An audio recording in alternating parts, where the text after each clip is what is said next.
The sun had barely risen when Nelson Andrade stepped out of his farmhouse, the early morning light brushing the fields with gold. Rows of wheat swayed like a living sea, and the scent of damp earth filled the air. Nelson paused for a moment on the porch, breathing in the aroma he loved more than any perfume money could buy. Though he was one of the wealthiest landowners in the region, and owner of Andrade Agro-Industrial, a company employing hundreds, he still lived much like he always had, waking with the roosters, inspecting the fields personally, and keeping his boots caked with the honest dust of labor. It was this humility that kept him grounded, but it was also the reason many underestimated him at first glance. Today, however, was different. Today, he would leave behind the tractors, seeders, and grain silos to handle a business matter of symbolic importance, the modernization of his company's entire fleet. His managers had insisted he delegate the purchase, but Nelson wanted to see the vehicles himself, touch the leather, feel the steering, look into the details. If his employees were going to spend long hours driving between farms, offices, and distribution centers, he wanted them to have comfort and safety. He washed up, changed into a clean but simple shirt, grabbed the key to his well-worn pickup truck, and headed toward the capital city, a 2-hour drive from the farm. A different world. As he entered the metropolitan area, the scenery shifted dramatically. The humble roadside shops and stretches of farmland gave way to glass towers, billboards, and polished streets. Nelson always felt slightly out of place here, not because he disliked the city, but because the city often misunderstood him. He followed the GPS until it led him to Duarte Luxury Motors, a dealership as large as it was opulent. The building looked like a palace of glass, reflective, modern, and intentionally intimidating. Exotic cars gleamed inside the showroom like jewels on velvet cushions. Nelson parked his pickup between 2 luxury SUVs. As he stepped out, he noticed a valet glance at him, hesitate, and then pretend to be busy arranging traffic cones. Nelson chuckled softly to himself. It wasn't the first time he had seen that reaction. Inside the dealership, cool air, soft piano music, and the scent of leather enveloped him. Customers in suits wandered among vehicles worth small fortunes. Salespeople walked with confident steps, their badges gleaming. Nelson felt eyes drift toward him, toward his boots, his calloused hands, the faded fabric of his shirt. None of it bothered him. He had weathered storms far more dangerous than glances. He simply admired the polished vehicles, appreciating the craftsmanship. He ran a hand over the hood of a black SUV, nodding to himself. It felt sturdy, reliable, exactly what his team needed. The expectations of a farmer. Nelson imagined the day when his fleet would roll out onto the roads, bearing the company's crest. He pictured his field engineers traveling comfortably, his managers proudly representing the business, his distributors arriving safely in style. To him, this purchase was more than just cars. It was a statement of care. But beneath his optimism lay a hidden concern. Something in the atmosphere of the dealership felt tense. People whispered as he walked by. A couple studying a luxury coupe stepped slightly aside as he passed, as though dust could leap from his boots onto the paint. Still, Nelson remained unbothered. He had dealt with droughts, pests, market crashes, logistical chaos, negotiations with banks, and nights without sleep. A few strange looks were nothing. He approached a counter where a young sales assistant stood. "Good morning," Nelson said with a nod. "I'm looking for the manager. I'm interested in purchasing a fleet of vehicles." The assistant blinked, momentarily startled by his attire. "Oh, of course, sir. One moment."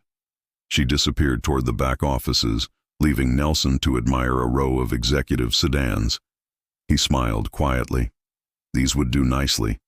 He had no idea that the man approaching him, the one with slicked hair, an expensive suit, and a smirk barely hidden behind polished professionalism, was about to turn his visit into a moment he would never forget. A moment of humiliation that, like a seed buried deep in soil, would later sprout into something powerful and transformative. Fabricio Duarte walked across the glossy showroom floor like it belonged to him. His shoes clicked sharply against the marble, the sound announcing his presence long before he spoke. He was the kind of man who always looked at reflections, mirrors, polished surfaces, even the windows of parked cars, just to ensure his hair stayed flawless. When the young sales assistant whispered something in his ear while pointing discreetly toward Nelson, Fabricio arched an eyebrow. "That man?" he asked, loud enough that two nearby customers glanced over. The assistant nodded timidly. "He says he wants to purchase a fleet of vehicles, sir." Fabricio let out a small laugh, short, mocking, the kind that didn't quite hide his disbelief. "Of course he does," he said sarcastically. "And I want a private jet made of solid gold." He straightened his suit jacket, cleared his throat, and strutted toward Nelson like a king preparing to confront an uninvited guest. The show begins. Nelson stood by a metallic blue luxury sedan, admiring the interior through the tinted glass. He turned at the sound of approaching footsteps. "Good morning," Nelson greeted with his usual warmth. "You must be the manager." Fabricio didn't return the smile. Instead, his eyes drifted downward, slowly, dramatically, stopping at Nelson's boots.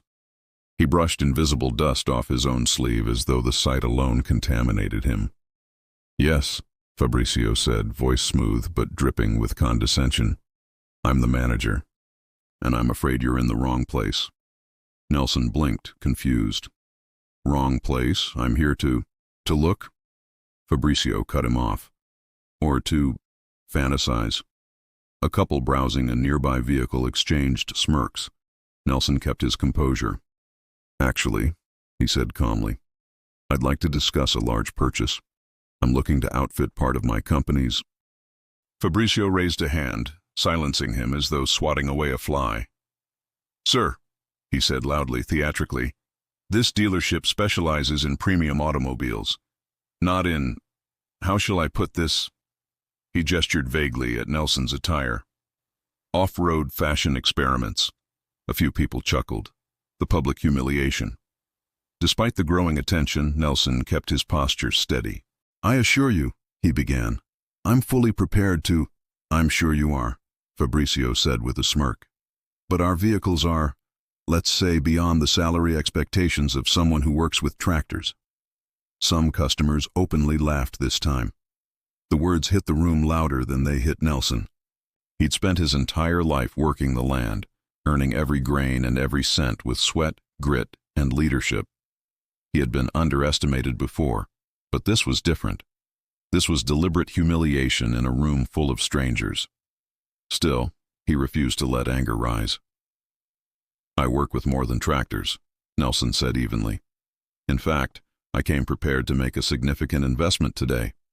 Fabricio let out a theatrical sigh. "Listen," he said, leaning in as if offering charity, "we don't offer test drives or run credit checks for unconventional visitors." Nelson's jaw tightened for the first time. "I didn't come for a test drive.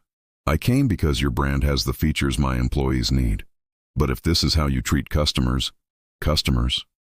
Fabricio interrupted with a scoff. "Please, real customers don't walk in here covered in dust." That final line sent another wave of chuckles through the showroom. A silence followed, heavy, humiliating, echoing against the marble floor and glass walls. Nelson took a slow breath. "Is this how you represent your dealership?" he asked, his voice steady but colder. Fabricio smiled smugly. "Exactly how I represent it." The room seemed to freeze around them. After a moment, Nelson nodded, more to himself than to Fabricio. "Very well," he said softly. "Thank you for your time." He turned and walked out with quiet dignity, leaving a trail not of dust, but of impending consequence. Fabricio didn't know it yet, but the moment the showroom doors closed behind Nelson, the seeds of his downfall had already been planted. The next morning dawned bright, warm, and utterly calm, an ironic contrast to the storm about to break inside Duarte Luxury Motors. Fabricio arrived early, as he always did, adjusting his tie and his reflection on the dealership's glass doors. Yesterday's incident, as he privately called it, had already faded from his mind. He considered it a routine inconvenience, another clueless visitor he had efficiently removed from view. He stepped inside, greeting employees with his usual air of superiority. "Let's keep things polished today," he instructed. "I'm expecting important prospects. But before he could settle into his office, the showroom lights glinted off a sleek convoy turning into the dealership driveway. 4 black executive vehicles bearing a golden emblem he did not recognize at first. The cars parked in perfect alignment, doors opened, and out stepped a group of impeccably dressed individuals wearing company badges and carrying tablets, documents, and briefcases. Fabricio squinted at the logo. AAI. Andrade Agro-Industrial. His stomach tightened. That name. Why does it sound familiar? The VIP arrival. The dealership staff scrambled to greet the unexpected visitors. "Good morning," said one of the men, a tall executive with confident posture. "We're here for the business presentation scheduled for today, fleet acquisition." Fabricio's confusion deepened. Fleet acquisition? They hadn't scheduled anything. But not wanting to appear uninformed, he slipped into his practiced charm. "Yes, of course," he said, smiling broadly. "We always roll out the red carpet for important clients." A few employees exchanged uncertain glances. The executives stepped further in, scanning the showroom with professional eyes. Their presence commanded respect, serious, organized, and unmistakably high level. "Where is your manager?" another asked.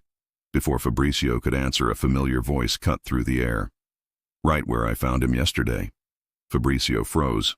Turning sharply, he saw Nelson Andrade stepping out of the last black car. He wore the same boots, but a clean, crisp shirt and an expression that revealed nothing except calm authority. The entire showroom fell silent. The young sales assistant who had helped Nelson the day before clasped her hands over her mouth. Fabricio felt his heart drop into his stomach. Identity unveiled. Nelson approached slowly, his calm steps echoing off the marble floor. He greeted his executives with a nod before turning to Fabricio. "Good morning, Manager Fabricio." Fabricio's voice faltered. Mr. A. Andrade, you're that Andrade?" Nelson's smile was polite but cold around the edges. "Yes, I am the owner of the company your dealership was scheduled to present a fleet offer to." He paused. "The company you told yesterday couldn't afford your rims." Soft murmurs spread among the employees. The regional director, alerted by the commotion, hurried into the showroom. "Mr. Andrade," he exclaimed, "it's an honor. Welcome. We didn't know you were coming in person." Nelson kept his gaze on Fabricio. "Neither did he," he said calmly. "He assumed I was here to shop on credit for farm machinery." Fabricio felt the weight of his own words crashing down on him. He stuttered. "Sir, I didn't realize, I didn't know who you—" Nelson raised a hand. "That's exactly the problem. You didn't know, and you didn't care." Customers who had laughed the day before now stood in uncomfortable silence. Employees shifted awkwardly, some avoiding eye contact altogether. A contract at stake. The regional director stepped forward nervously. "Mr. Andrade, please, we deeply apologize. This behavior does not reflect our—" Nelson interrupted gently, still controlled. "I didn't come here for an apology." He gestured to his team.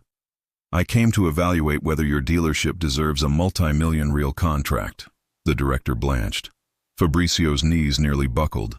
Nelson walked around the showroom, his executives following as they inspected the lineup of vehicles. No dramatic outbursts, no yelling, just professionalism sharpened by the sting of disrespect. As they concluded their circuit, Nelson turned, hands loosely clasped behind his back. "I came yesterday as a simple man," he said, "dressed as I am every day. I was treated as less than a customer, less than a person." Fabricio swallowed hard, knowing what was coming. "In my business," Nelson continued, "character matters more than appearance. Respect matters more than power, and a handshake matters more than a title." He paused. "And today I will decide whether Duarte Luxury Motors respects those values." Fabricio felt the room spin. The revelation was complete, and the consequences were about to begin. The dealership, moments ago filled with polite conversation, now felt like a courtroom. Every employee sensed it. The customers sensed it. Even the air conditioning seemed to hum in anxious silence. Nelson stood at the center of the showroom, surrounded by his executives and the dealership staff. Fabricio, once so proud, now hovered near the edge of the group like a man awaiting a verdict. The regional director, Cesar Montero, wiped sweat from his forehead. He knew exactly how big Andrade Agroindustrial was, how influential, how powerful, and how devastating it could be to lose a contract of this scale. He approached Nelson with the respectful caution of a man approaching a judge. "Mr. Andrade," he began, "I assure you that what happened yesterday was an unfortunate anomaly. Duarte Luxury Motors values every client regardless of background or attire. We take full responsibility and—" Nelson raised a hand gently. "I understand, Mr. Montero, but responsibility is more than words." Cesar nodded, throat tight. "Yes, and we intend to make things right." The evaluation. Nelson turned toward his team. "Let's review." The executives opened their tablets. One of them, a sharp-eyed woman named Renata, stepped forward. "Based on yesterday's incident," she said, "and what we've observed this morning, the vehicles meet our technical standards. However, we must evaluate the dealership's service and its consistency with the values of Andrade Agroindustrial." She paused, scanning Fabricio briefly. "And right now, that consistency is questionable." Fabricio's face burned with humiliation. Nelson nodded slowly. "Thank you, Renata." Then he addressed the entire room. Not loudly, but with enough authority that even the mechanics in the back lifted their heads. "Your cars are excellent," he said. "Your showroom is beautiful, but none of that matters if the people who walk through the doors are judged before they were even greeted." He looked directly at Fabricio, whose lips pressed tightly together. "Yesterday, I came dressed in my work clothes, the same clothes I wear to oversee fields that feed thousands of families. Many of your vehicles will be bought by men and women just like me, people who work, sweat, and earn honestly." Fabricio lowered his gaze. "So let me ask you," Nelson continued, "if a farmer walks in tomorrow, covered in dust from a long day's work, will he be treated like a potential customer? Or like someone unworthy of your attention?" Fabricio attempted to speak. "Sir, I was mistaken. I acted impulsively, and—" Nelson didn't raise his voice. "Yesterday, you asked me to leave because of my boots. Today, I'm asking your leadership to decide whether your dealership deserves my business." The consequence. The regional director swallowed hard and pulled Fabricio aside. Their whispers carried across the silent showroom. "Fabricio, what have you done?" Cesar hissed. I didn't know," Fabricio whispered. "He looked like... I thought... That's the problem," Cesar snapped quietly. "You thought you knew what a wealthy man looks like. You thought wrong. And now this dealership could lose the biggest contract of the year, maybe the decade." Fabricio looked physically ill. The director turned back to Nelson and his team. "Mr. Andrade," he said firmly, "on behalf of the entire company, I want you to know that we take this extremely seriously. Fabricio is being removed from his position effective immediately." Gasps rippled through the staff, but Nelson lifted a hand, surprising everyone. "No." Fabricio blinked, confused. The director looked panicked. "Mr. Andrade, with respect, I assure you we can replace him. What he did was unacceptable and—" "I'm not asking you to keep him in his role," Nelson clarified. "I'm saying I don't want him fired." Fabricio stared at Nelson in disbelief. Nelson continued, his tone steady, almost gentle, but firm. "Dismissal teaches nothing. Accountability teaches everything." He stepped closer to Fabricio, not intimidatingly, but with the poise of someone who understood the weight of leadership in a way Fabricio never had. "I want him retrained," Nelson said. "Comprehensively. I want him to understand customer service, humility, and respect, not just because of me, but for every person who walks into this dealership." Fabricio nodded slowly, eyes watering with humiliation and relief mixed together. "And," Nelson added, "until he proves he's learned those lessons, he should not manage anyone." The director agreed immediately. "Absolutely. He will be placed in a supervised consultant role starting today." Nelson nodded. "Good, that's fair." The decision. Everyone waited, breath held, for Nelson's final verdict. Would he or wouldn't he grant the dealership the fleet contract? Nelson exchanged a glance with his team. Renata nodded faintly, trusting his judgment. Then he looked around the showroom, at the cars, the staff, the tension. "I believe in second chances," he said slowly, "but trust must be earned, and your dealership has a long way to go before earning mine." The tension collapsed like glass shattering. "So no," Nelson finished calmly. "I will not finalize the contract here today." Fabricio closed his eyes, devastated. Cesar slumped slightly as though the air had left his body. "But," Nelson added, "if in the future your service proves worthy, not to me but to every person who walks through these doors, then we can talk again." He turned to his executives. "Let's go. We'll finalize the purchase elsewhere." The convoy began filing out. Fabricio watched them go, the weight of his arrogance settling on him like a cold chain. He had paid dearly, not with money, but with pride, reputation, and the opportunity he had so casually thrown away. And he knew one thing with painful clarity. Nelson had taught him a lesson he would never forget. Months passed. Life returned to its rhythm at Andrade Agro-Industrial.